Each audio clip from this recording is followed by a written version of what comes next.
Hello weavers, welcome to our channel. నేను మీ చరణ్ పరిమి. ప్రపంచంలో ఉన్న మొబైల్ ఫోన్ వాడే ప్రతి ఒక్కరూ కూడా గూగుల్ని వాడతారు. వాళ్ళు బ్రౌజ్ చేయాలంటే గూగుల్లోకి వెళ్ళి చేయాల్సిందే.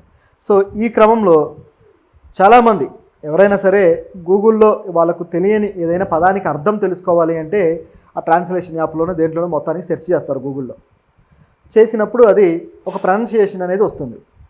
నిజానికి ఇంగ్లీష్లో అయితే ఆ ప్రొనౌన్సియేషన్ అనేది బాట్ వాయిస్ ఓవర్తో వస్తుంది, అంటే ఆర్టిఫిషియల్గా.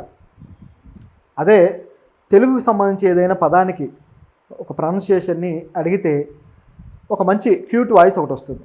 ఆ వాయిస్ ఎవరిదంటే ఒక అమ్మాయిది, తెలుగు అమ్మాయి. అంటే తెలుగులో చెప్తారు కాబట్టి తెలుగు అమ్మాయిని తీసుకుంటారు అనుకోండి. సో ఆ అమ్మాయి ఎవరు, గూగుల్ దాకా ఎలా రీచ్ అయ్యారు ఏంటి అనేది ఇప్పుడు మనం చెప్పుకోబోయే విషయం.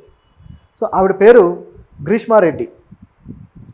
సో గ్రీష్మారెడ్డి మనం తెలుగులో ఏదైనా గూగుల్లో ఒక పదాన్ని, తెలుగు పదానికి అర్థాన్నో పర్యాయ పదాన్నో ఏదైనా అడిగి వాయిస్ వినాలనుకుంటే మనకు మామూలుగా టెక్స్ట్ కూడా చూపిస్తుంది. అదే దానికి వాయిస్ వినాలనుకుంటే పక్కన ఆప్షన్ ఉంటుంది. అది కొట్టినప్పుడు ఆ వాయిస్ ఒకటి వస్తుంది, స్వీట్ వాయిస్, క్యూట్ వాయిస్ ఒకటి వస్తుంది. ఆ వాయిసే గ్రీష్మారెడ్డిది. ఆవిడ ఇటువంటి వాయిస్ ఓవర్లు గూగుల్లో కొన్ని వందల వేల పదాలకు ఇచ్చారు. మనం తెలుగులో ఏది కొట్టినా సరే ఆ వాయిస్ ఆవిడదే అయి ఉంటుంది. అయితే ఆవిడ అలా ఎలా రీచ్ అయ్యారో అక్కడ దాకా అని చూస్తే ఆవిడ యాక్చువల్గా కర్నూలు. సో కర్నూలులో ఆవిడ బీటెక్ పూర్తి చేశారు. బీటెక్ అది కూడా బయోటెక్నాలజీలో బీటెక్ చేశారు. ఆ తర్వాత సివిల్స్ కోసం ఢిల్లీ వెళ్ళారు. సివిల్స్కి ఢిల్లీ ఎందుకు వెళ్తారంటే ఢిల్లీ అనేది సివిల్స్ కోచింగ్కి చాలా ఫేమస్ ఇదనమాట.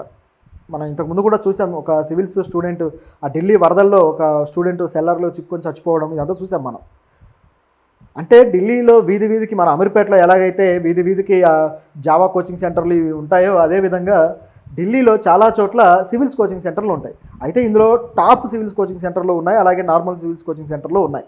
ఒక ఏరియా దేనికన్నా పాపులర్ అయితే ఆ ఏరియాలో ఆ బ్రాండ్ ఇమేజ్ని ఉపయోగించుకుంటూ అటువంటివి అనేక కంపెనీలు లేకపోతే అనేక ఇన్స్టిట్యూషన్స్ వచ్చేస్తాయి. వాటికి ఆ స్టాండర్డ్ ఉన్నా లేకున్నా ఆ ఏరియాలో ఉంటాయి కాబట్టి ఒక ఇమేజ్ అనేది అప్లై అయ్యి అక్కడికి కూడా పబ్లిక్ వస్తూ ఉంటారు. అది ఇక్కడ ఒక స్ట్రాటజీ, బిజినెస్ స్ట్రాటజీ. కాబట్టి ఢిల్లీలో చాలా ఉంటాయన్నమాట. అయితే ఈవిడ ఒక మంచి ప్రతిష్టాత్మకమైన ఇన్స్టిట్యూషన్లో చదవడం కోసం ఢిల్లీ వెళ్ళారు. అయితే ఆవిడకి ఎందుకు సివిల్స్ మీద ఇంట్రెస్ట్ వచ్చిందంటే నిజానికి ఆవిడ ఫాదర్ జేసీ నాథ్, ఆయన కలెక్టర్గా రిటైర్ అయ్యారు. అదేవిధంగా ఆవిడ మదర్, ఆవిడ శశిదేవి ఆవిడ పేరు, ఆమె కూడా డిప్యూటీ కలెక్టర్గా ఉన్నారు. సో వీళ్ళ ఇన్ఫ్లుయెన్స్ ఆవిడ మీద బాగా ఉంది. సో నేను కూడా కలెక్టర్ అవ్వాలని చెప్పేసి గ్రీష్మారెడ్డి ఢిల్లీ వెళ్ళి ఇన్స్టిట్యూషన్లో జాయిన్ అయ్యారు. అయితే కొద్ది రోజులు గడిచిన తర్వాత తను మరి పరిస్థితులు అనుకూలించలేదా లేకపోతే వేరే కారణాలతోటో ఏమో ఎంబీఏ జాయిన్ అయ్యారు. సో కోర్సు మార్చుకుని ఎంబీఏ జాయిన్ అయ్యి అక్కడ ఇది చేస్తూ ఉండగా అక్కడ ఆవిడకి వాయిస్ ఓవర్ ప్రొఫెషన్ గురించి తెలిసింది. వాయిస్ ఓవర్ ప్రొఫెషన్ అంటే ఇదే.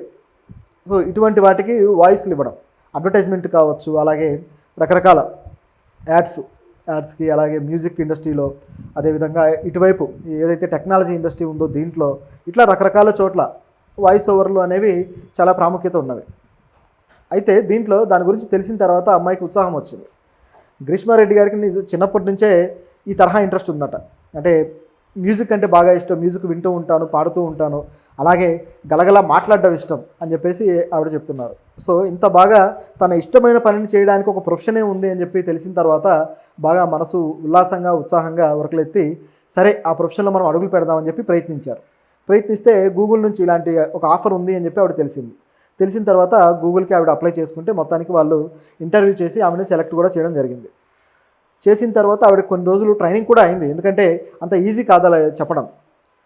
ప్రపంచవ్యాప్తంగా ఉన్న కోట్ల మంది తెలుగు వాళ్ళలో అనేక మంది ఫోన్లు వాడుతున్న వాళ్ళు, అలాగే సిస్టమ్లు వాడుతున్న వాళ్ళలో ఈ ప్రొనౌన్సియేషన్ అనేది తెలుసుకోవడానికి చాలా ప్రయత్నిస్తారు. అదేవిధంగా ఇతర భాషల వాళ్ళు, తెలుగు నేర్చుకోవాలనుకున్న వాళ్ళకు కూడా ఈ ప్రొనౌన్సియేషన్ అనేది ఇంపార్టెంట్.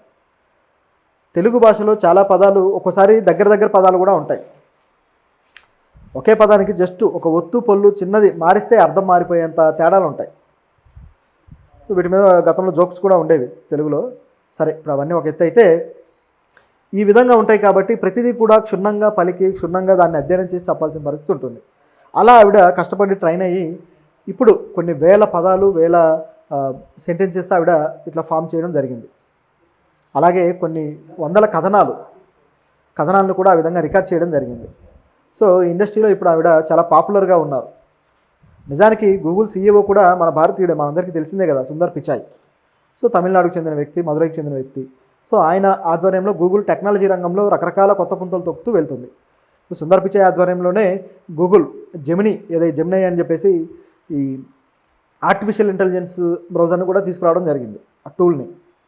సో ఈ విధంగా రకరకాల కొత్త పుంతలు తొక్కే దాంట్లో మన తెలుగు అమ్మాయి కూడా ఒక భాగస్వామిగా